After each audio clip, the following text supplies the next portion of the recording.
Hello दोस्तों, good evening. कैसे हैं आप सभी लोग? आशा करती हूँ बहुत अच्छे होंगे। मुझे तो आप जानते ही हैं, मेरा नाम है बानी। आप सभी लोगों का स्वागत करती हूँ फिर से अपने एक नए ब्लॉग में। तो दोस्तों, आजकल मैं हूँ देवभूमि उत्तराखंड के कांडा फपड़िया गांव में, जो कि बेताल घाट ब्लॉक में पड़ता है। और दोस्तों, आज थोड़ा सा उत्तराखंड के बारे में बात करेंगे। और तो दोस्तों, आज बात करते हैं उत्तराखंड की। तो सबसे पहले उत्तराखंड दो भागों में बटा हुआ है और यहाँ पे बेसिकली उनको उन भागों को मंडल के नाम से संबोधित किया जाता है। तो एक का नाम है गढ़वाल मंडल, एक का नाम है कुमाऊं मंडल। और बाकी जहाँ हमारा नैनीताल है दोस्तों, ये आपका कुमाऊं मंडल में आता है। तो कुमाऊं मंडल है तो यहाँ की भाषा भी कुमाऊनी है। अच्छा, मैं आज जो है ये ब्लॉग इसलिए बना रही हूँ ना, क्योंकि आज लाइफ स्टाइल ब्लॉग बनाने का टाइम है नहीं। एक्चुअली शाम के 5 बज चुके हैं। 5 क्या मतलब 5 से ज्यादा ही टाइम हो गया है। अब आप सोच रहे होंगे कि दिन में कहाँ गए थे। तो दोस्तों, आजकल क्या है ना, दिवाली की तैयारी हो रही है। बस दिवाली में तो आपको पता ही है, वही पूरे अंदर का झाड़ू वगैरह लगाना और बाकी किताबें वगैरह मतलब कपड़े वगैरह धोना, तो यही सारा काम होता है। तो ये तो रोज का काम होता है, सबके घरों में होता है। तो इसमें कुछ इंटरेस्टिंग तो होता नहीं है। तो इसलिए मैंने सोचा क्यों ना कुछ इंटरेस्टिंग बात आज करते हैं। तो चलो फिर से आते हैं टॉपिक पे। तो दोस्तों, आज मैंने सोचा है कि आप सभी लोगों के साथ में डिस्कस करती हूँ, जो बहुत ही ज्यादा महत्वपूर्ण है और हम सभी लोग हमेशा जानने के लिए इच्छुक रहते हैं इन सभी चीजों को। तो दोस्तों, बात करते हैं अपने क्षेत्र की भाषा की। तो जैसे कि आपको मैंने पहले ही बता दिया, कुमाऊं और गढ़वाल दो अलग अलग मंडल। हमारा जो क्षेत्र है ये कुमाऊं मंडल में पड़ता है। दो तरीके से डिवाइड हो गया। एक तो यहाँ पे जो बोली है वो कुमाऊनी बोली जाती है और गढ़वाल में गढ़वाली बोली जाती है। इन दोनों भाषाओं में बहुत ज्यादा डिफरेंस है आपस में। और जो है, हो सकता है कि कुमाऊं की लैंग्वेज गढ़वाल वालों की समझ में अच्छी आ जाती होगी, लेकिन जो उनकी भाषा है वो हमारे समझ में थोड़ी सी कम आती है। और मतलब एक तरीके से यह है कि जैसे गांव घरों में लोगों को अंग्रेजी समझ में आती है, वैसे ही हम लोगों को गढ़वाली समझ में आती है। अगर हम ध्यान से 2-4 बार वहां के लोगों से बातचीत करते हैं तो उसी के बाद ही हमें थोड़ी बहुत समझ में आती है। और सेम चीज जो लोग केवल हिंदी बोलते हैं उनके लिए कुमाऊनी भी है।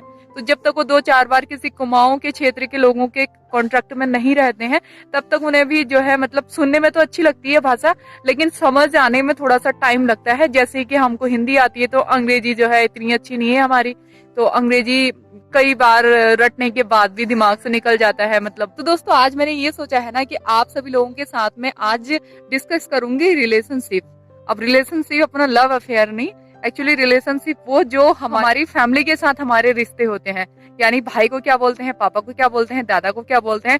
तो चलो शुरुआत करते हैं, किसको क्या बोलते हैं कुमाऊनी में, और जो है हिंदी में भी आपको बताऊंगी, कुमाऊनी में भी बताऊंगी। तो थोड़ा इंटरेस्टिंग होगा और हो सकता है आप लोगों के लिए नया भी हो। तो प्लीज सुन लेना, अगर पसंद आएगा तो लाइक जरूर करना।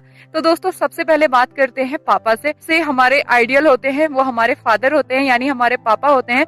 तो पापा को हमारे कुमाऊं में बाबू या बोजू दो नामों से ज्यादातर बोला जाता है। उसके अलावा जो है बाजू भी कहीं कहीं पर कहा जाता है। उसके साथ साथ दोस्तों, हमारी माँ को जो है कुमाऊं क्षेत्र में ईजा कहा जाता है। और ईज भी हम ज्यादातर जैसे शॉर्ट फॉर्म है, जैसे मम्मी को ओमी बोलते हैं, तो ऐसी ओई करके हम मम्मी को बुलाते हैं। उसके बाद बात करते हैं दादी की। तो दोस्तों, दादी को अम्मा बोला जाता है और दादा को हमारे यहाँ पे बूबू बोला जाता है। और जब दादा दादी की बात हो ही रही है तो उसके साथ साथ अपने मम्मी के जो है मम्मी पापा की बात भी कर लेते हैं। तो जो नाना होते हैं उन्हें हम मुकोट के बूबू बोलते हैं, यानी नैनीहाल को मुकोट बोला जाता है। और साथ में जो नानी है हमारी, उसको जो है मुकोट की आमा। और फिर मामा मामी को तो लगभग मतलब वो सेम ही वर्ड यूज होते हैं। और उनके लिए रिश्तों में कोई खास ज्यादा परिवर्तन मुझे लगता नहीं है हिंदी और कुमाऊनी में, क्योंकि मौसी को मासी, मामा को मामू, और बस यही 3-4 रिश्ते वहां पे होते हैं। और मामी को मामी ही कहा जाता है, तो उनके लिए ज्यादा रिश्ते नहीं है। तो दोबारा से वापस आते हैं अपनी फैमिली में, और अपनी फैमिली में बात करते हैं पापा के भाइयों को क्या बोलते हैं और पापा के बहनों को क्या बोलते हैं। तो दोस्तों, जो पापा के सबसे बड़े भाई होते हैं उसको ठुलबा बोला जाता है, और जिसको हम लोग हिंदी में ताऊजी बोलते हैं। और जैसे ताऊ को जो है ठुलबा बोला जाता है, उसी प्रकार से ताई को ठुलीज बोला जाता है। और बात करें अगर छोटे भाई की, पापा से मान लो अगर छोटे भाई हैं तो उनको बोला जाता है काका। तो काका की वाइफ को काकी बोला जाता है कुमाऊनी में। और पापा की बहन होती है उनको पुषाण बोला जाता है, यानी पुषाण का मतलब बुआ। अगर हम हिंदी में बोलेंगे उनको तो बुआ, अगर कुमाऊनी बोलेंगे तो पुषाण। और अगर हम जैसे उनसे बातचीत करते हैं तो हम उन्हें जो है दीदी बोलते हैं। ठीक है। और जो पुषाण के हस्बैंड होते हैं उनको भिन बोला जाता है, ठीक है। तो वो पहले से ही बोलते थे, मतलब अभी भी बोलते हैं, बट अब जो है थोड़ा हम लोग तो फूफाजी बोलते हैं, लेकिन हमसे जो पहले जो भी हमारी फैमिली मेंबर रहे तो उन सभी लोगों ने उनको भीना ही बोला। तो चलो चलते हैं इससे थोड़ा और नीचे की तरफ। सो गाइस, चाचा ताऊ तो सारे कंप्लीट हो गए हैं, तो चलो अब बात करते हैं भाई बहनों की। और भाई बहन आपस में क्या किसको बोलते हैं उसको थोड़ा सा देख लेते हैं। तो जो बड़ा भाई होता है उसको बोला जाता है दादा, यानी ठुल दादा। ठुल का मतलब बड़ा भाई। और जो छोटा भाई होता है उसको भै बोला जाता है। जो बड़ी बहन होती है उसको दीदी बोला जाता है। जो छोटी बहन होती है उसको भूली बोला जाता है, ठीक है। अब थोड़े से यहाँ से आगे की रिश्तों की बात करते हैं। तो जो बड़े भाई की वाइफ है उसको भौजी बोला जाता है, और जो बड़ी दीदी के हस्बैंड है उनको भी भीना बोला जाता है, जैसे कि बुआ के हस्बैंड को भीना बोला जाता है, ठीक है। जो छोटे भाई की वाइफ है उसको बुआरी बोला जाता है, और जो छोटी बहन के हस्बैंड है उनको जवे बोला जाता है। जवे जवे मत समझना, जवे बोला जाता है। अगर किसी की सबसे बड़ी बहन है कोई, जैसे कि मैं हूँ, अगर मेरी भाई की वाइफ मुझे बुलाएगी तो वो मेरे को पौनी करके बुलाएगी। सो इसी प्रकार से जो है हमारे कुमाऊं में कुछ शब्दों का प्रयोग किया जाता है, और जो बहुत ही ज्यादा इंटरेस्टिंग लगते हैं। और गांव में ज्यादातर दोस्तों इन्हीं शब्दों का प्रयोग होता है। और उसके साथ साथ जैसे मान लो अभी शाम हो रही है तो शाम को ब्याह बोलते हैं, और सुबह को रत्ती बोलते हैं। मेरे ख्याल से पंजाबी में भी रत्ती बोलते हैं शायद सुबह को, शायद, हाँ वैसे कंफर्म पता नहीं है मुझे। इसके साथ साथ जैसे मेरे आसपास से पेड़ दिख रहे हैं ना, तो पेड़ों को यहाँ पर डाव बोला जाता है।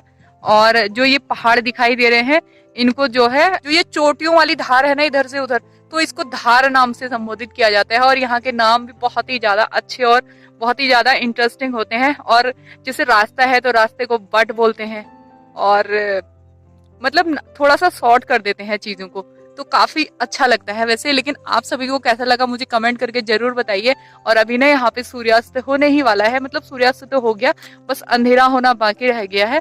तो चलो, अगर आपको पसंद आई हमारे कुमाऊं की शब्दावली तो प्लीज लाइक और शेयर जरूर कीजिए। अगर आप कुमाऊं के हैं, आपको अपनी भाषा से मोहब्बत है, प्रेम है, तो प्लीज आप जो है शेयर जरूर कीजिए इस वीडियो को, और अपने कुमाऊं क्षेत्र के लिए। तो आने वाले फ्यूचर में भी मैं आप सभी लोगों के लिए कुछ ऐसे इंटरेस्टिंग और भी चीजें लेके आऊंगी, जो यहाँ से जो यहाँ की जो रियल लाइफ है और रियल चीजें यहाँ की हैं उनसे रिलेटेड होगी। तो चलो इस वीडियो को यहीं पे एंड करती हूँ अभी के लिए। Bye bye.